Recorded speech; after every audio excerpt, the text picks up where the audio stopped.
Hello friends, स्वागत है आप सभी का हमारे चैनल क्रिकेट स्टडी में। मैं कमल बेस्ट। इस वीडियो के माध्यम से दोस्तों आपके यहाँ पर कराऊंगा आर्मी के क्वेश्चन को। दोस्तों यहाँ पर एक आपको नया सेट मिलेगा दोस्तों, जो आपके बार बार पूछे गए एग्जामों का है। तो आप आराम से इन क्वेश्चन को भी देखेंगे दोस्तों, और इन सभी क्वेश्चनों को आप नोट कर लेंगे। और देखिए, शुरू करने के पहले थोड़ी सी दरख्वास्त करना चाहेंगे, यदि आपने हमारे चैनल को सब्सक्राइब नहीं किया दोस्तों अभी तक, तो प्लीज़ हमारे चैनल को सब्सक्राइब कीजिए और बेल आइकन को प्रेस करना ना भूलेगा दोस्तों, ताकि हमारे वीडियोज़ की नोटिफिकेशन आपको प्रथम प्राप्त हो सके। तो आइए शुरू करते हैं, और इन क्वेश्चन को भी दोस्तों आप रिवाइज करने के लिए नोट कर लेंगे। तो आप जवाब देंगे दोस्तों। पहला क्वेश्चन देखते हैं, आपको विश्व की सबसे लंबी वाली नदी कौन सी वाली है। आपको विश्व की दोस्तों बतानी है, वर्ल्ड की सबसे लंबी वाली नदी बतानी है दोस्तों, रिवर बतानी है। अमेजन होगी, नील नदी होगी, गंगा नदी होगी, नर्मदा नदी होगी। ये दोस्तों यहाँ पर देखिए नील नदी कहलाती है। ऑप्शन नंबर आपका बी वाला सही हो जाएगा दोस्तों। और ये आपका दोस्तों यहाँ पर देखिए मिस्र या फिर आप कहें दोस्तों इजिप्ट का वरदान कहलाती है। तो आप याद रखेंगे, इजिप्ट का वरदान या फिर मिस्र का वरदान भी दोस्तों नील नदी को ही कहा जाता है। और यहाँ पर देखिए दोस्तों, गंगा नदी हमारे भारत की सबसे लंबी नदी हो जाएगी। बहुत बार भारत की भी आता है, तो भारत में दोस्तों आप गंगा नदी में टिक करेंगे। अगला क्वेश्चन यहाँ पर देखिए दोस्तों, विंग्स ऑफ फायर नामक पुस्तक के रचयिता कौन है दोस्तों। महात्मा गांधी होंगे, एपीजे अब्दुल कलाम होंगे, या स्वामी विवेकानंद होंगे, या डॉक्टर होमी जहांगीर भाभा होंगे। ये दोस्तों यहाँ पर देखिए एपीजे अब्दुल कलाम हो जाएंगे दोस्तों, जिनको हमारे देश का मिसाइल मैन कहा जाता है। तो missile man APJ Abdul Kalam हो जाएंगे। अगला क्वेश्चन यहाँ पर देखिए दोस्तों, भारतीय संविधान के तहत पहला चुनाव कब लड़ा गया। दोस्तों आपको पता होगा भारतीय संविधान हमारे देश में कब लागू हुआ दोस्तों, 1950 को। अब आपको बताना है दोस्तों कि पहला चुनाव कब लड़ा गया इसके तहत, 1950 से 51 के बीच, या फिर 1951 से 52 के बीच, या 1955 से 56 के बीच, या फिर 1953 से 54 के बीच। ये दोस्तों आपका यहाँ पर हो जाएगा 51 से लेकर 52 के मध्य में दोस्तों लड़ा गया। तो ऑप्शन नंबर आपका दोस्तों बी वाला सही हो जाएगा। प्रथम चुनाव 51 से 52 के दरमियान दोस्तों लड़ा गया। अगला क्वेश्चन यहाँ पर देखिए दोस्तों, चिपको आंदोलन की शुरुआत किसने की थी। सबसे पहले दोस्तों आपको चिपको आंदोलन के बारे में थोड़ा सा बताते हैं। यह दोस्तों एक देहाती आंदोलन था। इसमें क्या था दोस्तों, पेड़ों को बचाने के लिए लोगों ने क्या किया था, पेड़ों पर चिपक के दोस्तों इनकी रक्षा की थी। उनका कहना था यदि आपको पेड़ काटने हैं तो उससे पहले हमें काटना पड़ेगा, अन्यथा आपको पेड़ों को छोड़ना पड़ेगा। तो इसीलिए दोस्तों इसका नाम पेड़ों पर चिपकने के कारण चिपको आंदोलन पड़ गया। तो ऑप्शन नंबर आपका दोस्तों यहाँ पर देखिए, आपको पूछा गया है कि ये शुरू किसने किया, पहले गोविंद बल्लभ पंत ने, या सुंदरलाल बहुगुणा ने, या गिरधर लाल ने, या फिर कोई नहीं। ये दोस्तों यहाँ पर देखिए सुंदरलाल बहुगुणा ने दोस्तों मुख्यतः शुरू किया। तो ऑप्शन नंबर आपका बी वाला सही हो जाएगा। अगला क्वेश्चन यहाँ पर देखिए दोस्तों, सबसे बड़ी मानव निर्मित झील कौन सी है। आपको ध्यान देना है दोस्तों, मानव निर्मित आपको पूछा गया है। तो सबसे बड़ी वाली झील कौन सी हो जाएगी, वूलर होगी, या गोविंद सागर, या हीराकुंड, या भीमताल। ये दोस्तों हो जाएगी गोविंद सागर। ऑप्शन नंबर आपका बी वाला सही हो जाएगा दोस्तों, गोविंद सागर मानव निर्मित सबसे बड़ी झील। अगला क्वेश्चन यहाँ पर देखिए दोस्तों, विश्व का सबसे बड़ा रेगिस्तान कौन सा है, कहाँ पर है। दोस्तों यहाँ पर देखिए, विश्व का जो आपका सबसे बड़ा डिजर्ट है दोस्तों, रेगिस्तान है, वो आपका सहारा होगा, थार होगा, या कालाहारी होगा, या अटाकामा होगा। ये दोस्तों यहाँ पर हो जाएगा सहारा मरुस्थल दोस्तों, जो अफ्रीका में पड़ता है। तो ऑप्शन नंबर आपका ए वाला सही हो जाएगा दोस्तों। बहुत बार आता है कि कहाँ पर पड़ता है, तो ये भी आप याद रखेंगे। और यहाँ पर देखिए दोस्तों, हमारे देश का जो बड़ा मरुस्थल है दोस्तों, वो आपका हो जाएगा थार का मरुस्थल।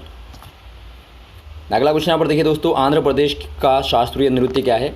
एक क्वेश्चन दोस्तों आपका अवश्य ही आता है शास्त्रीय नृत्य का दोस्तों।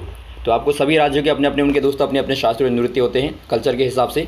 तो सभी को दोस्तों आपको याद रखना है, जो भी उनका फोक डांस है दोस्तों, या फिर उनका क्लासिकल डांस है, वो आपको पता होना चाहिए। ये कथकली है, या भरतनाट्यम है, या कुचिपुड़ी है, या फिर नौटंकी हो जाएगा। ये दोस्तों यहाँ पर देखिए हो जाएगा आपका कुचिपुड़ी दोस्तों। ऑप्शन नंबर सी वाला सही हो जाएगा। कुचिपुड़ी दोस्तों आपका आंध्र प्रदेश का है। और वैसे ही दोस्तों कथकली जो है ये आपका केरल का है, आप नोट कर लेंगे, केरल का आपका होता है। और भरतनाट्यम कहाँ का होता है दोस्तों, ये आपका कर्नाटक का होता है। और वैसे ही दोस्तों नौटंकी जो है महाराष्ट्र में खेली जाती है दोस्तों। महाराष्ट्र की फेमस एक नृत्य कला है दोस्तों नौटंकी। अगला क्वेश्चन यहाँ पर देखिए, लक्षद्वीप कहाँ पर स्थित है। आपको बताना है दोस्तों लक्षद्वीप कहाँ स्थित है। ये अंटार्कटिका में, अरब सागर में, या आर्कटिक में, या कोई नहीं। ये दोस्तों अरब सागर में स्थित है। ऑप्शन नंबर आपका बी वाला सही हो जाएगा। अगला क्वेश्चन यहाँ पर देखिए दोस्तों, मानस अभ्यारण्य किस राज्य में स्थित है। आपको बताना है दोस्तों मानस अभ्यारण्य कौन से वाले राज्य में स्थित है। केरल में, कर्नाटक में, असम में, मध्य प्रदेश में। ये क्वेश्चन बार बार आता है दोस्तों, ये आपका हो जाएगा असम में। अगला क्वेश्चन यहाँ पर देखिए दोस्तों, सर्वाधिक प्रत्यास्थता वाला पदार्थ कौन सा होता है। प्रत्यास्थता का मतलब दोस्तों आपका क्या होता है, धातुओं का वह गुण दोस्तों जो उनको दोबारा पूर्व स्थिति में लाने के लिए यहाँ तत्पर रहता है। आपने देखा होगा दोस्तों, जब आप किसी रबर को खींचते हैं तो खींचने पर दोस्तों वो बाद में फिर दोबारा अपनी अवस्था में आ जाता है। तो उसी को दोस्तों आप प्रत्यास्थता कहते हैं। जो जितना ज़्यादा खींचने का गुण रखेगा दोस्तों, फैलने का गुण रखेगा, उसे कहेंगे आप उतना ज़्यादा प्रत्यास्थ है। तो इनमें से आपको बताना है कौन सा दोस्तों सर्वाधिक प्रत्यास्थ होगा, सर्वाधिक इलास्टिक होगा। रबर होगा, क्वार्ट्ज होगा, लोहा होगा, सोना होगा। इनमें दोस्तों आपका हो जाएगा क्वार्ट्ज। ऑप्शन नंबर आपका बी वाला सही हो जाएगा, क्वार्ट्ज। अगला क्वेश्चन यहाँ पर देखिए दोस्तों, मियादी ज्वर में शरीर का कौन सा वाला अंग प्रभावित होता है। मियादी ज्वर दोस्तों इसे आप बोलते हैं इंग्लिश में टाइफॉइड। आप याद रखेंगे टाइफॉइड या फिर मियादी ज्वर एक ही है। तो ये दोस्तों फेफड़ों को प्रभावित करेगा, लिवर को, आंत को या पक्वाशय को। ये दोस्तों आंतों को प्रभावित करता है। ऑप्शन नंबर आपका सी वाला सही हो जाएगा। इसे दोस्तों आंत्र ज्वर भी बोला जाता है। तो आंत्र ज्वर इसीलिए कहा जाता है क्योंकि आंतों को प्रभावित करता है। अगला क्वेश्चन यहाँ पर देखिए दोस्तों, घरों में विद्युत परिपथ का स्वरूप क्या होता है। दोस्तों यहाँ पर देखिए जो हमारे घरों में विद्युत परिपथ होते हैं दोस्तों, इलेक्ट्रिक सर्किट होते हैं, वो कौन से वाले स्वरूप में होते हैं आपको बताना है। श्रेणी क्रम में होंगे, समांतर क्रम में होंगे या मिश्रित क्रम में होंगे या फिर कोई नहीं। ये दोस्तों यहाँ पर होते हैं समांतर क्रम में दोस्तों, अर्थात पैरेलल फॉर्म में होते हैं, आपको पता होना चाहिए। अगला क्वेश्चन यहाँ पर देखिए दोस्तों, हंसाने वाली गैस का रासायनिक सूत्र क्या होता है।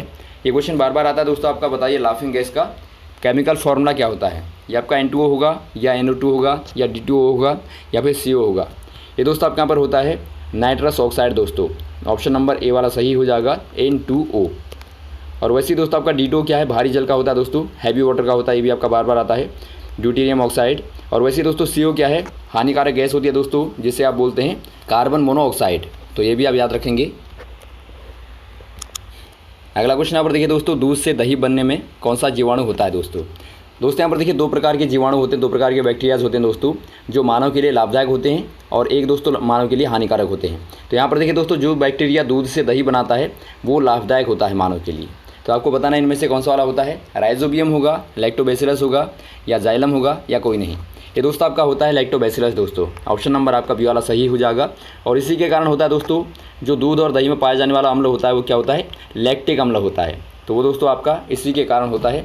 और राइजोबियम क्या होता है दोस्तों, देखिए वो राइजोबियम भी एक लाभदायक जीवाणु होता है दोस्तों, बैक्टीरिया होता है, जो दाल की जड़ों में पाया जाता है। आपने देखा होगा दोस्तों, दाल की जड़ों में छोटी छोटी गांठें होती हैं, इन गांठों के अंदर दोस्तों नाइट्रोजन होता है। ये दोस्तों नाइट्रोजन को एक यहाँ पर लाने का कार्य करता है, तो आपको पता होना चाहिए। तो राइजोबियम का भी बार बार आता है कि बताइए पौधों के लिए लाभदायक जो आपका होता है वो कौन सा वाला जीवाणु होता है। अगला क्वेश्चन यहाँ पर देखिए दोस्तों, मानव रक्त में प्लाज्मा कितने प्रतिशत होता है। दोस्तों आपको पता होगा प्लाज्मा क्या होता है दोस्तों, प्लाज्मा में क्या पाया जाता है, प्लाज्मा में दोस्तों एंटीबॉडी पाए जाते हैं, जिनके कारण दोस्तों रोगों से लड़ाई होती है। अभी आप देख रहे हैं दोस्तों, कोरोना के काल में प्लाज्मा थेरेपी चली थी, जिसमें दोस्तों जो रोगी हैं उनका इलाज प्लाज्मा से दोस्तों हो रहा था। तो इसी को दोस्तों यहाँ पर देखिए, प्लाज्मा का बहुत ही महत्वपूर्ण योगदान हमारे शरीर में होता है। तो आपको बताना है कि प्लाज्मा कितने प्रतिशत हमारे शरीर में मात्रा होती है। ये 55% दोस्तों, या 50 या 45 या फिर 40। ये दोस्तों रक्त में पाई जाती है आपकी 55% दोस्तों। तो ऑप्शन नंबर आपका ए वाला सही हो जाएगा, 55%। अगला क्वेश्चन यहाँ पर देखिए दोस्तों, विद्युत चुम्बकीय तरंग गमन करती है या फिर कर सकती है। विद्युत चुम्बकीय तरंगें दोस्तों जो आपकी इलेक्ट्रोमैग्नेटिक वेव्स होती हैं, वो किस फॉर्म में दोस्तों गमन कर सकती हैं, कौन से वाले माध्यम में, मीडियम में गमन कर सकती हैं, ठोस में, द्रव में, गैस में, उपरोक्त सभी में। ये दोस्तों यहाँ पर देखिए सभी माध्यमों में गमन कर सकती हैं, अर्थात दोस्तों इनको माध्यम की आवश्यकता नहीं होती, ये बिना माध्यम के भी दोस्तों गमन कर लेती हैं।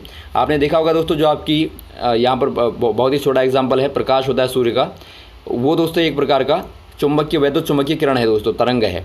तो उसके लिए कोई भी माध्यम की आवश्यकता नहीं होती। आपको पता होगा सूर्य का प्रकाश किस माध्यम आता है दोस्तों, रेडिएशन के माध्यम से आता है, अर्थात विकिरण के माध्यम से आता है। ये क्वेश्चन भी बार बार आता है कि बताइए सूर्य का प्रकाश पृथ्वी तक कौन से माध्यम में आता है। ये दोस्तों आपका विकिरण से आता है, रेडिएशन से आता है, जो कि दोस्तों बिना माध्यम के आता है। तो ये रहे दोस्तों हमारे महत्वपूर्ण क्वेश्चन जो आपने यहाँ पर देखे। उम्मीद आपको अच्छा लगे होंगे, और कोई कन्फ्यूजन रहा हो दोस्तों आप कमेंट बॉक्स में कमेंट कर सकते हैं। और वीडियो अच्छा लगा हो तो आप ज़रूर लाइक करें दोस्तों, शेयर करें और सब्सक्राइब करें चैनल को, ताकि आपको लगातार और ज़्यादा से ज़्यादा लोगों को मिलते रहे दोस्तों, और साथ ही साथ दोस्तों हमें प्रोत्साहन मिलता रहे। ओके, थैंक्स फॉर वॉचिंग दोस्तों। अब हम मिलते हैं आपको अगली वीडियोज़ में। जय हिंद, जय भारत।